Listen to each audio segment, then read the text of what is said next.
ఏమి తిందుమో ఏమి త్రాగుదుమో అని, ఏమి ధరించుకుందుమో అని చింతించకుడి అని అన్నాడు మత్తయి సువార్తలో. ఆమేన్. ఏమన్నాడు? ఏమి తిందుమో ఏమి త్రాగుదుమో ఏమి ధరించుకుందుమో అని చింతించొద్దు. శరీర విషయమై చింతించవద్దు. శరీరను సుఖపెట్టాలన్న విషయమై మీరు చింతించవద్దు. మీరు చింతించకుండా విచారించకుండా ఉండాలి. అంత మాత్రమే కాదు, మీరు అనుమానం కూడా పడకూడదు.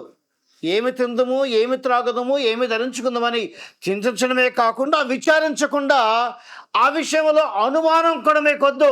ఎలాగా అని అనుమానం కూడా మీకు వద్దు అని ప్రభు చెప్తున్నాడు. ఎందుకంటే ఇవన్నీ మీకు కావాలనని మీ పరలోకపు తండ్రికి తెలియను అని అన్నాడు. ఆమేన్. మీరేం తినాలో ఏం త్రాగాలో ఏం ధరించుకోవాలో మీకంటే ముందు మిమ్మల్ని సృష్టించిన మీ పరలోకపు తండ్రికి తెలుసును అని అన్నాడు. ఆమేన్. అందుకని ఆయనకు తెలుసును కనుక ఆయన మనల్ని ఎందుకొరకు భూలోకంలో నిర్మించాడో అది తెలుసుకొని మనం బ్రతికితే చాలు అన్నది ఈరోజు మనం నేర్చుకోబోయేటువంటి వాక్యం. ఆమేన్.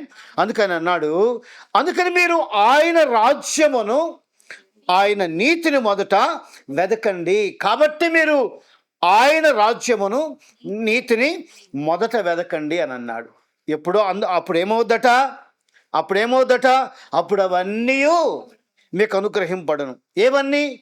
మొదట నీతిని రాజ్యమును వెతికితే మీరు శరీరమును సుఖపెట్టాలని ఎంత ప్రయాసపడుతున్నారో ఆ తిండి ఆ బట్ట ఆ త్రాగుడు అన్నీ కూడా మీకు దేవుడు అనుగ్రహిస్తాడు. ఏవి కూడా మీకు తక్కువ చేయడు అని అక్కడ చెప్పినట్టుగా మనం ఉంది. ఆమేన్.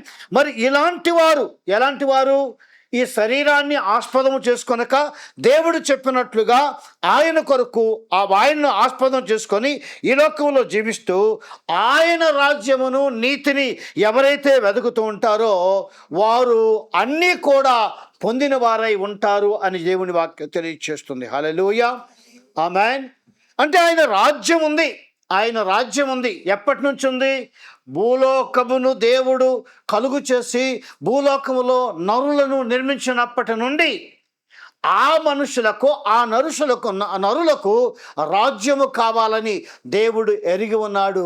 అందుకని అంటున్నాడు, ఏమంటున్నాడంటే లోకము పుట్టినది మొదలుకొని మీ కొరకు సిద్ధపరచబడిన రాజ్యమును స్వతంత్రించుకొనుడి అని యేసు ప్రభు తన ఎదుట ఉన్న వారితో చెబుతున్నట్లుగా మనకు కనబడుతుంది. ఆమేన్. అంటే ఇప్పుడు దేవుని రాజ్యం ఎప్పటి నుంచి సిద్ధపరచబడింది? దేవుని ప్రజల కొరకు, తాను నిర్మించిన ప్రజల కొరకు. ఆ లోకం పుట్టినది మొదలుకొని ఎంత ప్రేమ ఆ దేవునికి ఉందో చూడండి. ఎంత ఆ దయ మన పట్ల చూపుతున్నాడో ఒకసారి గమనించండి. లోకము పుట్టినప్పటి నుండి, లోకములో నరులను నిర్మించినప్పటి నుండి వారి కొరకు రాజ్యమును ఆయన ఏర్పాటు చేసినట్లుగా మనం చూడగలుగుతున్నాం. ఆమేన్. అందుకే ఆయన కుడివైపున ఉన్నటువంటి వారిని పిలిచి ఏమంటున్నాడు? నా తండ్రి చేత ఆశీర్వదింపబడిన వారులారా రండి, లోకం పుట్టినది మొదలుకొని మీ కొరకు సిద్ధపరిచిన రాజ్యమును స్వతంత్రించుకుని చెప్పినట్లుగా మనం చూడగలుగుతున్నాం. ఆమేన్. అంటే భూమిని కలుగు చేసిన వాడు ఆయనే. ఎవరు? దేవుడే. దాని మీద ఉన్న నరులను కూడా సృజించిన వాడు ఆయనే.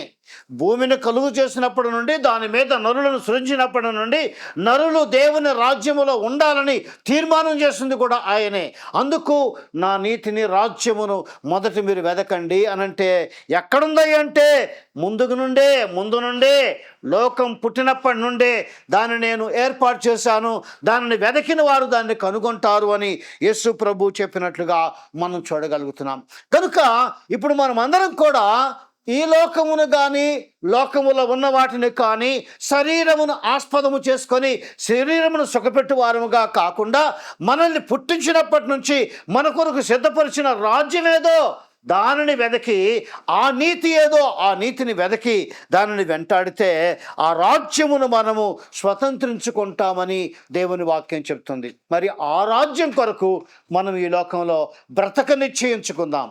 ఆమేన్. అట్లుండగా మరి ఈ రాజ్యమును స్వతంత్రించుకోని వారు కూడా ఉన్నారు. ఈ రాజ్యమును స్వతంత్రించి కొనని వారు, అంటే ఆ రాజ్యములను చారని వారు ఉన్నారు. వారు ఎలాంటి వారు అని అంటే మనం చాలా చక్కగా వ్రాయబడిందండి. నేను చెప్పాను కదా, శరీరమును ఆస్పదము చేసుకొని శరీరాన్ని సుఖపెట్టడానికి శరీర కోరికలు తీసుకునేటువంటి వారు ఎలా ఉంటారు అని అంటే, ఇప్పుడు జేమిన మాట రాయబడింది. వారు ఎలా ఉంటారు అని అంటే, వారు శరీర కార్యములు స్పష్టమైనవని మనకు బైబిల్ చెప్తుంది. అవేమనగా జారత్వమట, వ్యభిచారమట, కల్మషమట, కామవికారం, విగ్రహ పూజ, మంత్రప్రయోగం, ద్వేషాలు, కలహాలు, ఈర్ష్యాభావాలు, కోపోద్రేకాలు, కక్షలు, భేదాలు, తప్పుడు బోధలు, అసూయ, హత్యలు, త్రాగుబోతుతనం, ఆటపాటలతో కూడిన అల్లరులు ఇలా చేసేవారు, ఇలా ప్రవర్తించేవారు ఆ దేవుడు ఏర్పరిచిన రాజ్యమును స్వతంత్రించుకొనజాలరు. అందులో వారు వారసులు కాలేరు. ఎందుకంటే వారు శరీరాన్ని ఆస్పదం చేసుకొని లోక సంబంధమైన వాటినే వారు మనస్సుంచి, వాటి మీదనే మనస్సుంచి వాటి కొరకే ప్రయాసపడుతున్నారు కనుక ఇలాంటి వారు దేవుని రాజ్యములోనికి వెళ్ళరు అని దేవుడు చెప్తున్నాడు. మరి ఎవరు దేవుని రాజ్యానికి వెళతారు? ఆయన నీతిని, ఆయన రాజ్యమును వెదకువారు. నా కొరకు ముందు నుండే దేవుడు రాజ్యమును ఏర్పాటు చేశాడని ఆ రాజ్యమును వెదకువారు వెళతారు. ఎక్కడుందలే, ఇదే కదా, లోకమే కనబడేదే కదా అంతా అని ఈ లోకమును ఆస్వాదించి, ఈ లోకమును స్నేహించి, ఈ లోకములో తన శరీరాలను సుఖపెట్టేవారు దేవుని రాజ్యమునకు వెళ్ళలేరు అని దేవుని వాక్యం తెలియచేస్తోంది. ఆమేన్. మరి ఈ లోకంలో మనము దేవుని రాజ్యమునకు వెళ్ళగలిగే వారముగా ఉండాలా, లేక వెళ్ళలేని వారముగా ఉండాలా? వెళ్ళగలిగే వారముగా ఉండాలి. వెళ్ళగలిగే వారముగా ఉండాలంటే ఆయన మనకు మొదటి నుంచి రాజ్యం సిద్ధపరిచాడని, ఆ రాజ్యం కొరకు వెదకటానికి నీతిమంతులు ఆ రాజ్యములో వెళతారని, మనకు దేవుడు నీతి అయి ఉండగా ఆ నీతిని, ఆయన రాజ్యమును వెదుకుతుంటే మనము ఆ రాజ్యములోనికి వెళతాం. ఆమేన్. ఇప్పుడు వెళ్ళేవారు, వెళ్ళని వారు ఇద్దరిని గురించి చెప్పా. ఆమేన్. ఎవరు వెళతారు? ఆయన నీతిని, రాజ్యమును వెతికేవారు వెళతారు. ఎవరు వెళ్ళరు? శరీర కోరికలు తీర్చుకోవడానికి శరీరాన్ని ఆస్పదం చేసుకొని లోకాన్ని వెతికేవారు ఆయన రాజ్యమునకి వెళ్ళరు అని చెప్తున్నాను. ఆమేన్. ఇంకొకటి కూడా ఏంటంటే, మరి ఒక మాట యేసు ప్రభువులు వారు చెప్పినప్పుడు శిష్యులను చూసి ఒక మాట అన్నాడు. శిష్యులను చూసేమంటున్నాడు. లూకాసు వార్తలో మనం చూస్తే, అంతటా ఆయన తన శిష్యుల తట్టు పారచూసి ఇట్లా అన్నాడు. అంటే 6:20-21 అంతటా ఆయన తన శిష్యుల తట్టు పారచూసి ఇట్లా అన్నాడు, బీదలైన మీరు ధన్యులు, దేవుని రాజ్యం మీది అన్నాడు. ఆమేన్. ఆమేన్. ఇప్పుడు ఆకలి కొలుచున్న మీరు ధన్యులు, మీరు తృప్తిపరచబడతారు అన్నాడు. ఇప్పుడు ఏడ్చుచున్న మీరు ధన్యులు, మీరు నవ్వుదురు అన్నాడు. దేవునికి స్తోత్రం కలుగును గాక. అంటే శిష్యులను ఎలా ధైర్యపరుస్తున్నాడు ఇప్పుడు యేసు ప్రభువులు వారు అంటే, ఇప్పుడు మీరు ఆకలి కొడి ఉన్నారు కదా, మీరు తృప్తిపరచబడతారు అంటున్నాడు. ఆమేన్. ఆమేన్. ఇప్పుడు మీరు ఇప్పుడు ఏడ్చుచున్నారు కదా, మీరు నవ్వుతారు అన్నారు. మీరు ఇప్పుడు బేదలుగా ఉన్నారు కదా, మీరు దేవుని రాజ్యంలోనికి వెళతారు, మీరు దేవుని రాజ్యం మీద అవుతుంది అన్నాడు. అంటే ఈ లోకంలో బేదలుగా ఉండి దేవుని రాజ్యం కొరకు ఎదురు చూస్తే వారు దేవుని రాజ్య వారసులు అవుతారు. అప్పుడు వారు బేదలు అవుతారా? అప్పుడు వారు పేదలు అవుతారా? కాదు, వారు ఐశ్వర్యవంతులు అవుతారు. అందుకని మిమ్మల్ని ధైర్యపరుస్తున్నాను. మీరు పేదలని బాధపడవద్దు, మీరు దేవుని చేత ఆశీర్వదింపబడ్డారు, దేవుని రాజ్యము మీది అవుతుంది అన్నాడు. ఆమేన్. ఇప్పుడు ఆకలి కలిగి ఉన్నారా? రేపటి దినం మీరు తృప్తిపరచబడతారు, మీరు శరీరం కొరకు ఆస్పదం చేసుకోవద్దండి అని చెప్పాడు. ఇంకొకటి ఏమన్నాడు? మీరు ఏడ్చుచున్నారా? రేపు మీరు నవ్వుతారు. దాని కొరకు మీరు ఆ రాజ్యమును, నా రీతిని వెదకండని వారికి చెప్పారు. ఆమేన్. ఆమేన్. అలా చెప్పినటువంటి యేసుక్రీస్తు వారిని లోకంలోనికి పంపిస్తూ ఒక మాట అన్నాడు. లూకా 22:35 మరియు ఆయన సంచియు జాలియు చెప్పులను లేకుండా నేను మిమ్మల్ని పంపినప్పుడు మీకు ఏమైనాను తక్కువ అయినా అని వారిని అడిగినప్పుడు వారు ఏమీ తక్కువ కాలేదనేది. దేవునికి స్తోత్రం కలుగును గాక. గమనించాలి మనం. ఇప్పుడు యేసు ప్రభు శిష్యులను పంపించాడట. ఎలాగా? ఏ సంచి తీసుకోవద్దు, ఏ జాలు తీసుకోవద్దు, తినవద్దు, చెప్పులు వేసుకోవద్దు, మీరు అలాగా నా రాజ్యమును, నా నీతిని ప్రకటించడానికి వెళ్ళండి అని చెప్పాడట. అప్పుడు శిష్యులు యేసు ప్రభు చెప్పినట్టుగా వెళ్ళారు. జాలు తీసుకోలేదు, సంచి తీసుకోలేదు, చెప్పులు వేసుకోలేదు, చేతి కర్రను కూడా తీసుకోలేదు. ఆయన మాట మీద ఆధారపడి వెళ్ళారు. వెళ్ళి మరలా తిరిగి వచ్చిన తర్వాత యేసు ప్రభు వారిని అడుగుతున్నాడు, ఏమని మీకు ఏమైనా తక్కువైందా అని అడిగాడు. మీరు నేను చెప్తే వెళ్ళారు కదా, ఏం తీసుకోకుండా వెళ్ళారు కదా, ఏమీ ఆశించకుండా వెళ్ళారు కదా, వెళ్ళిన దగ్గర మీకేమైనా తక్కువైందా అని అడిగితే శిష్యులు అంటున్నారు, మాకేమీ తక్కువ కాలేదు. ఒకసారి దేవుని స్తోత్రం చెప్తే బాగుంటుంది. ఆమేన్. మాకేమీ తక్కువ కాలేదు. ఎందుకని? మేము నీ నీతిని, నీ రాజ్యమును వెతికి నీ సువార్తను, నీ రాజ్య సువార్తను ప్రకటించడానికి వెళ్ళాం గనుక నీ మాట ప్రకారం వెళ్ళిన మాకు ఏమీ తక్కువ కాలేదు. మాకు అన్ని విధములుగా మాకు సమకూర్చబడ్డాయి. మాకు ఆకలి కాలేదు, మేము వస్త్రహీనులం కాలేదు, మాకు త్రాగటానికి నీళ్ళు దొరకకుండా కరువులో లేము, అన్నీ మాకు సమృద్ధిగా జరిగాయి, మాకు ఏమీ తక్కువ కాలేదు అని శిష్యులు కూడా చెప్పినట్టుగా మనం చూస్తున్నాం. ఆమేన్. ప్రియమైన వారలారా, మనము నిజముగా ఆయన నీతిని, రాజ్యమును వెతుకుతూ ఈ లోకములో ఆయన కొరకు బ్రతక నేర్చుకున్న ఎడల ఆయన మనకు ఏమీ తక్కువ కానివ్వడు. ఆమేన్. అందుకు తాను నిర్మించిన ప్రజలు అందరూ, వారు ఎవరైనా సరే, వారు దేవుని చేత నిర్మింపబడిన వారే గనక ఆకాశము క్రింద భూమిపైన బ్రతుకుతున్న మనుషులందరూ కూడా దేవుని నీతిని, రాజ్యమును వెదకాలి అని, అది ఉన్నదని, దానిని పొందుకుంటారని, కనుగొన్న వారు అందులోనికి వెళతారు అని దేవుడు ఆ రాజ్యాన్ని కూడా మనుషులకు చూపిస్తూ ఉన్నట్లుగా కనబడుతుంది. ఆయన చూపించినప్పుడు ఎవరు చూస్తారో వారు దాని కొరకు వెతుకుతారని కూడా వ్రాయబడి ఉంది. ఆమేన్. ప్రియులారా, ఇప్పుడు శిష్యులు ఆయన మాట ప్రకారం వెళితే వారికి ఏమీ తక్కువ కాల. వారికి ఏ అనుమానం లేదు. వెళ్ళమంటున్నారు, వెళుతున్నాం, మనకి ఎలా జరుగుతుందన్న అనుమానం వారికి లేదు. ప్రభు చెప్పాడు, చేస్తాడు. అంతేనా? ప్రభు పొమ్మన్నాడు, పోతున్నాం, చేయమన్నాడు, చేస్తున్నాం, అన్నీ ఆయనే తీరుస్తాడన్న ఒక అచంచలమైనటువంటి విశ్వాసంతో వారు వెళ్ళారు. వచ్చిన తర్వాత ప్రభు అడిగితే మాకు ఏమీ తక్కువ కాలేదన్నారు. దేవునికి స్తోత్రం. హల్లెలూయా. వీరు సందేహపడలేదు, వీరు అనుమానించలేదు, వీరు చింతించలేదు, వీరు విచారపడలా, ఏమీ అనుకోలా. ప్రభు చెప్పినట్టుగా చేయాలనుకున్నారు. అంతే. ఏమీ తక్కువ కాకుండా దేవుడు వారిని మరలా తీసుకుని వచ్చినట్లుగా మనం చూడగలుగుతున్నాం. హల్లెలూయా. ఎందుకు ఈ విధముగా దేవుడు మనుషులను ప్రేమించే రాజ్యాన్ని ఏర్పాటు చేశాడంటే, హెబ్రీలకు రాసిన పత్రికలో అక్కడ హెబ్రీ గ్రంథకర్త 2:7 నీవు దేవదూతల కంటే వారిని కొంచెం తక్కువ వానిగా చేస్తున్నవి. ఎవరిని?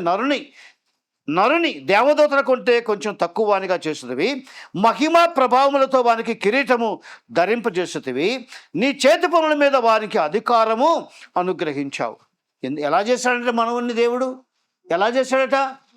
దేవుని కంటే కొంచెము తక్కువ వానిగాను, దేవదూతల కంటే కొంచెము తక్కువ వానిగాను నరుని చేశాడట. చేసిన దేవుడు వానికి ఏం చేశాడని రాయబడి ఉంది? మహిమా ప్రభావములతో వానికి కిరీటము ధరింపజేస్తువి అని అన్నాడు. ఆమేన్. ఎలాగంటండి? మహిమా ప్రభావములతో వానికి కిరీటము ధరింపజేస్తువి అని అన్నాడు. దేవునికి స్తోత్రం కలుగును గాక. రెండవది ఏమన్నాడంటే, నీ చేతి పనుల మీద వానికి అధికారము అనుగ్రహించుతువి. ఆమేన్. ఈ లోకములో ఉన్నవన్నీ కూడా దేవుని చేతి పనులే కదా, దేవుని చేత నిర్మింపబడినవే కదా. ఇప్పుడు వాటి మీద నరునికి అధికారం ఇచ్చావు, అవన్నీ కూడా వాని లోబడి ఉంటాయి కదా. వాటన్నిటి మీద దేవుడు అధికారం ఇస్తే అవన్నీ కూడా నరునికి లోబడే ఉంటాయి కదా.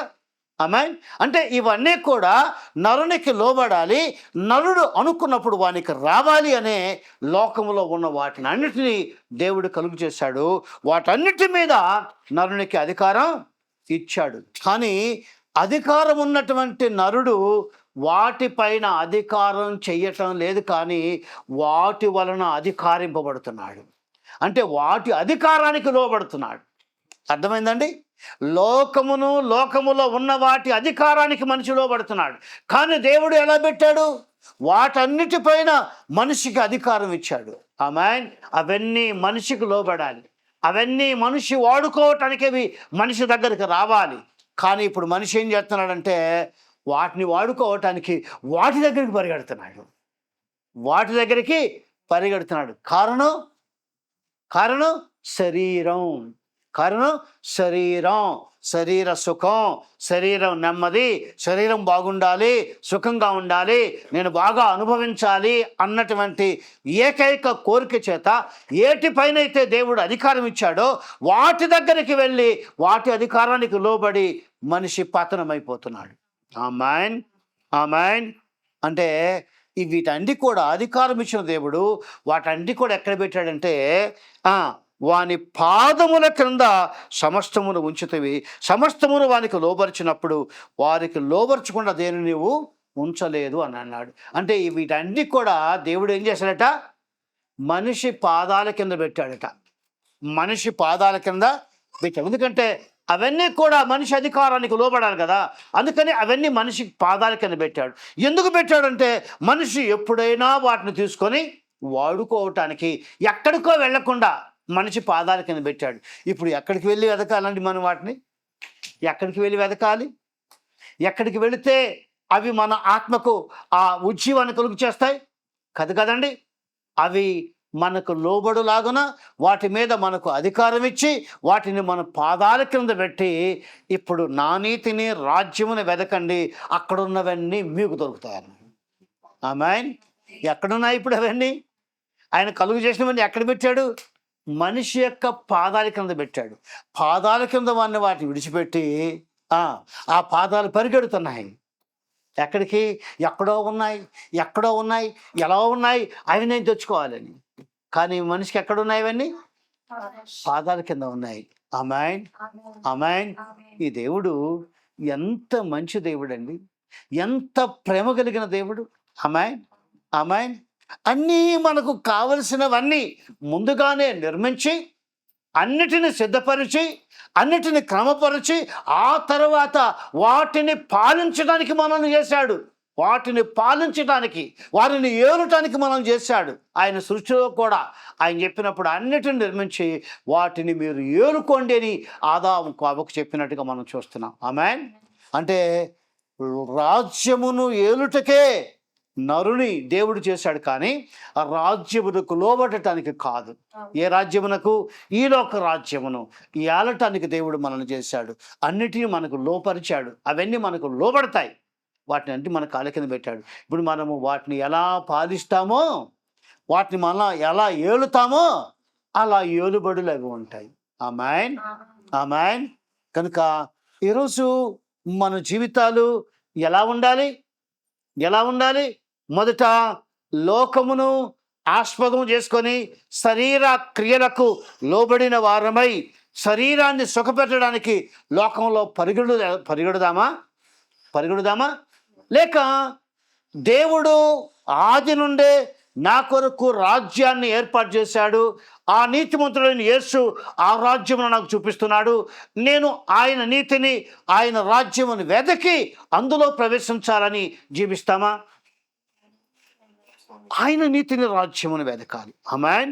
ఎందుకంటే భూమిని కలుగు చేసిన వాడు ఆది నుండి భూమిని నరులను కలుగు చేసిన వాడు రాజ్యమును కూడా కలుగు చేశాడు. అంత ప్రేమ ఉంది ఆయనకి, అంత గొప్ప ప్రేమ ఆయన మన పట్ల చూపుతూ ఉన్నాడు.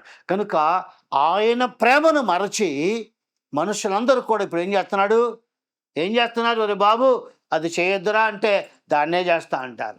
ఇది వెళ్ళొద్దురంటే అక్కడికే వెళతా. ఒరే ఇది తినొద్దురంటే నేను అదే తింటా. ఎందుకని? మనిషి లోకం వైపు పరిగెడుతూ ఉన్నాడు. అందుకని దేవుడు చెప్పే మాట విండు. ఒరే బాబు అదంతా నీ కాళ్ళ కింద ఉందనంటే నీకేం తెలిసిపో, నా కాళ్ళ కింద అక్కడెక్కడ ఉంది అనుకుంటున్నారు. అరే అంతా నీకు లోబడ్డానికి చేశానంటే ఎక్కడ లోబడుతుంది? నేను పోయి సంపాదించుకుంటే కదా అంటున్నాడు. అర్థమైందా? ఇప్పుడు దేవుడు మనల్ని నిర్మించినప్పుడే రాజ్యాన్ని కూడా సిద్ధపరిచాడు. ఆ రాజ్యములో మనము ఉండాలని కోరుకుంటున్నాడు. ఆయన నీతిని మనకు కనబరిచాడు. ఆ నీతిని, రాజ్యమును వెతికితే ఆ రాజ్యములో మనము చేరతాం. ఒకవేళ ఈ లోకములో ఉన్న వాటిని, శరీరాన్ని ఆస్పదం చేసుకొని ఈ లోకములో జారత్వము, వ్యభిచారము, కల్మషము, కామవికారము, విగ్రహ పూజ, మంత్రప్రయోగం, ద్వేషాలు, కలహాలు, ఈర్ష్యాభావాలు, కోపోద్రేకాలు, కక్షలు, భేదాలు, తప్పుడు బోధలు, అసూయ, హత్యలు, త్రాగుబోతులు, ఆటపాటలు, అల్లరులు ఇవన్నీ ఉంటే ఇలాంటి వారు దేవుని రాజ్యమునకు వెళ్ళరు. ఇప్పుడు మనం పరీక్షించుకుందాం, మనం ఎలాంటి వారముగా ఉన్నాం. ఆమె ఈ చెప్పిన జాబితాలో ఏటల్లోనే ఉన్నాం. ఒకసారి చూసుకుందామా? ఇది గలతీ పత్రికలో నేను చెప్పాను. గలతీ పత్రికలో 5వ అధ్యాయం 19:21 ఈ మాటలు రాయబడి, నేను చదివింది పవిత్ర గ్రంథంలో చదివాను. పవిత్ర గ్రంథంలో మన గ్రంథంలో ఎలా ఉన్నాయంటే, శరీర కార్యములు స్పష్టమైనవి ఏవనగా జారత్వము, అపవిత్రత, కాముకత్వము, విగ్రహారాధన, అవిచారము, ద్వేషములు, కలహములు, మత్సరములు, క్రోధములు, కక్షలు, భేదములు, విమతములు, అసూయలు, మత్తతలు, అల్లలతో కూడిన ఆటపాటలు మొదలైనవి. ఇట్టి వాటిని చేయువారు దేవుని రాజ్యమును స్వతంత్రించుకున్నారని మీతో స్పష్టముగా చెబుతున్నాను అన్నాడు. స్పష్టముగా, ఇంకా అర్థం కాకుండా కాదు, అస్పష్టం కాదు, మీకు బాగా అర్థమయ్యేటట్టు స్పష్టంగా చెప్తున్నాను అని అన్నాడు. ఆమేన్. అంటే ఇలా ఉంటే దేవుని రాజ్యాన్ని స్వతంత్రించుకోరు. ఆయన నీతిని, రాజ్యాన్ని వెతికితే రాజ్యాన్ని స్వతంత్రించుకుంటారు. ఆయన నీతిని, రాజ్యాన్ని వెతికితే మీకు కావలసినవన్నీ కూడా మీరు పొందుకుంటారు. మీకేం కావాలో మీకంటే ముందు ఆయనకు తెలుసు. ఆమేన్. మనకేం కావాలో మనకంటే ముందు ఆయనకు బాగా తెలుసు. అందుకని ఆయన మనకు కావలసిన వాటన్నిటినీ మన దగ్గరికి తీసుకొస్తాడు. ఆమేన్. ఒకసారి ఒక ఉదాహరణకు, ఏలియా కేరీతు వాగు దగ్గర ఉన్నాడు. నువ్వు అక్కడికి వెళ్ళు అని అన్నాడు దేవుడు. నువ్వు కేరీతు వాగు దగ్గరికి వెళ్ళు, ఆ వాగు నీళ్ళు తాగుదువు కానీ అన్నాడు. ఆమేన్. ఏలియా దేవుడు చెప్పినట్టు అక్కడికి వెళ్ళాడు. ఏది కరువు కాలం. మరి ఏం చేస్తున్నాడు దేవుడు? అయ్యా అక్కడికి వెళ్తున్నాను, నాకు మరి ఆహారం ఎట్లా అని సందేహపడ్డా, అనుమానించాడా, చింతించాడా? అమ్మో ఈ కరువులో ఊరు బయటకు పోతే నేను చచ్చిపోనా అని ఏమైనా చింతించలే. దేవుడు చెప్పాడు, వెళ్ళాడు. ఆమెను ప్రతిరోజు దేవుడు రొట్టె, మాంసమును కాకుల చేత పంపించాడు. అబ్బా, ఎంత గొప్ప విశ్వాసం అండి, ఎంత గొప్ప నమ్మకం ఏలియాది. కాకులు మాంసం దొరికితే వదిలిపెడతాయా? మాంసం దొరికితే కాకులు వదిలిపెడతాయా? ఎత్తుకొని వెళ్తాయి. కానీ దేవుడు ఆజ్ఞాపించగా ఎత్తుకొని వెళ్ళేటువంటి కాకులు మాంసము, రొట్టె తీసుకొచ్చి ఏలియాకు పెడితే ఏలియా ఆ రొట్టె, ఆ మాంసము తిని ఆ నీళ్లు త్రాగి జీవించినట్లుగా మనం చూడగలుగుతున్నాం. ఆమేన్. ఇప్పుడు ఏలియా రొట్టె కొరకు, నీళ్ళ కొరకు వెతుక్కొని వెళ్ళాడా? ఇప్పుడు ఏం చేశాడు? దేవుడే రొట్టెను, నీళ్ళు, రొట్టె నా దాసునికి కావాలని కాకుల చేత రొట్టెను పంపించగా, మాంసము పంపించగా ఆ కేరీతు నీళ్ళు తాగి బ్రతికాడు. దేవునికి స్తోత్రం. హల్లెలూయా, హల్లెలూయా. విశ్వాసులు లేక శిష్యులు యేసు ప్రభు పంపించినప్పుడు అలాగే వెళ్ళారు. ఏమి తక్కువ లేని వారుగా తిరిగి వచ్చారు. ఆమేన్, ఆమేన్. నిజంగా మనం ఆయన నమ్మితే, నిజంగా మనం ఆయన నీతిని, రాజ్యాన్ని వెతికితే మనకు ఏమీ తక్కువ కానివ్వడు. మనకు అలా నమ్మటానికి సందేహాలు ఉంటాయి. మనం ఇలా ఉంటే మనకు పోయేట్లా, మన పొట్ట పోసినట్లా, మన కట్టుకోవడానికి బట్ట ఎట్లా, మన పిల్లలను పోషించేది ఎట్లా, మన పిల్లలను చదివించుకునే, ఇవన్నీ ఉంటాయి. అయితే దేవుడేమన్నాడు? నా నీతిని, రాజ్యమును మొదట వెతుక్కో, ఇవన్నీ నీకు అనుగ్రహింపడతాయి అన్నాడు. ఏవి? నువ్వు అనుకున్నవన్నీ నీకు అనుగ్రహింపబడతాయి అన్నాడు. దేవునికి స్తోత్రం కలుగును కాదు. హల్లెలూయా. కానీ అవి వెతకటానికి మనకు సందేహము, అనుమానము ఉంటుంది కనుక ఇవి చెయ్యలేక ఏదైతే ఆయన వెతకమన్నాడో దాన్ని వదిలిపెట్టి లోకమంతా వెతుకుతాం, లోకమంతా తిరుగుతాం. ఆమేన్. ఎక్కడేముందో, ఎక్కడికి పోతే ఏం దొరుకుద్దో, అక్కడికి పోతే ఏం దొరుకుద్దో, లోకమంతా వెతుకుతాం కానీ దేవుడు చెప్పింది వెతకం. ఆమేన్. ఎందుకు అలా వెతకం? ఇప్పుడు మీరు చెప్పండి, ఎందుకు అలా వెతకం? అనుమానం, అపనమ్మకం, దేవుని మాట మీద మనకు అనుమానం, అపనమ్మకం ఉంది కనుక ఆయన చెప్పినట్టు చేయకుండా అది పక్కన పెట్టి లోకాన్ని మనం వెతుకుతున్నాం. ఆమేన్. ఇలాంటి వారు దేవుని రాజ్యమును స్వతంత్రించుకొనరు. అంటే మానవులందరూ దేవుని రాజ్య స్వతంత్రులు కావాలని చేశాడా, లేక కాకూడదని చేశాడా? కావాలని చేశాడు. మానవులందరూ దేవుని రాజ్యాన్ని స్వతంత్రించుకోవాలని చేశాడు. కాకపోతే ఒక ఫ్రీడమ్ ఇచ్చాడు. మానవునికి దేవుడు ఫ్రీడమ్ ఇచ్చాడు. కట్టుబాట్లలో పెట్టలే, ఆయన కట్టి అట్లా బంధకాల్లో పెట్టలే. ఎట్లాగే మీరు ఉండాలి అనలా. ఇదిగో ఈ లోకంలో పెడుతున్నా, ఇవన్నీ కూడా మీ ఎదుటున్నాయి, మీకు ఛాయిస్ ఇస్తున్నా, మీరు ఏం ఛాయిస్ చేసుకుంటారో చేసుకోండి. అయితే ఒకటి, ఇటు పోతే నీకు నరకం, ఇటు పోతే నీకు మోక్షం, నా పరలోకం అని చెప్పాడు కదా. అవును కదా, ఛాయిస్ ఇచ్చాడు. ఆయన ప్రేమ కలిగిన వాడా కాదమ్మా? ప్రేమ కలిగిన వాడా కాదా? ఏమ్మా, మీ ఇష్టం. నేను మిమ్మల్ని పుట్టించా, భూలోకంలో పెట్టా, మీ కొరకు భూలోకాన్ని నేను సిద్ధం చేశా. అందులో ఉన్నవన్నీ మీ కొరకే. నేను మిమ్మల్ని పుట్టించాను కనుక మీరు నా కొరకు. నా కొరకు బ్రతుకుతారా, లోకం కొరకు బ్రతుకుతారా? చాయిస్ మీదే అన్నాడు. ఎంత మంచివాడు అందాం ఆయన్ని. ఏమండి, ఎంత మంచివాడు అందామమ్మా. ఇప్పుడు మన పిల్లల్ని పుట్టించినప్పుడు మనం చెప్పినట్టు చేయకపోతే మనం ఒప్పుకుంటామా? కోపం చేసుకుంటాం. చాయిస్ ఇవ్వం, ఫ్రీడమ్ ఇవ్వం. ఎందుకు ఇవ్వం? ఫ్రీడమ్ ఇస్తే ఎక్కడ చెడిపోతారో, ఎట్ట వెళ్ళిపోతారో, మనకు చేయి దొరకరో, మనకు చిక్కుతారో, మన కాళ్ళు దొరుకుతారో లేదో అన్న భయంతో మనం ఫ్రీడమ్ ఇవ్వం. గీట్లు గేస్తాం. ఇట్లే ఉండాలి, ఇలాగే జీవించాలి, ఇలాగే బ్రతకాలి, ఇలానే ఉండాలి, ఇలా మాట, ఇలాంటి పని చేయాలి, ఇక్కడే ఉండాలి, అక్కడే చేయాలి, మనం కండిషన్ పెడతాం. నిజమా కదా? ఎందుకని? మన పిల్లల మీద మనకున్న భయం, వారు బాగా ఉండాలన్న ఆశ మనల్ని ఆ విధముగా కండిషన్ పెడుతుంది. మరి దేవునికి మన మీద అలాంటి ప్రేమ లేదా? అంతకంటే ఎక్కువ ప్రేమ ఉంది. కానీ ఆయన మనకి ఏం చేశాడు? ఫ్రీడమ్ని ఇచ్చాడు. ఈ ఫ్రీడాన్ని మనుషులు ఏం చేసుకున్నారు? దుర్వినియోగం చేసుకున్నారు. ఆమేన్. ఆ దుర్వినియోగం ద్వారా ఈరోజు దేవుని రాజ్యమునకు రాలేక ఎక్కడ వారు అక్కడ పతనమైపోతున్నారు. అందుకని అన్నాడు, చేతులు చాచి వినలని వారి వైపు దినమెల్లా నా చేతులు చాచి అన్నాను. ఎవరి కొరకట? వినలని వింటంలా, లోకంలో ప్రజలు వినలని వారి కొరకు దినమెల్లా నేను చేతులు చాతాను. ఏం వింటంలా? లోకం మీ కొరకే, సమస్తం మీ కొరకే నేను నిర్మించా. అప్పటి నుంచి రాజ్యం కూడా మీకు పెట్టా. ఆ రాజ్యానికి వెళ్ళాలంటే నా నీతిని మీకు చూపించా. నా నీతిని, ఆ రాజ్యాన్ని వెతకండి, అప్పుడు మీరు ఆ రాజ్యాన్ని స్వతంత్రించుకుంటారని చెప్తే వింటాం లేదట. వింటాంలా. అందుకని అంటున్నాడు, చేతులు చాచి పిలుస్తున్నా. ఎంతసేపట? దినమంతా, రోజంతా, పగలంతా, రాత్రంతా చేతులు చాచి పిలుస్తున్నా. నా దగ్గరికి రండి, నేను నా రాజ్యాన్ని మీకు ఇస్తా, మీకు కావలసినవన్నీ ఇస్తా అని అంటున్నాడు.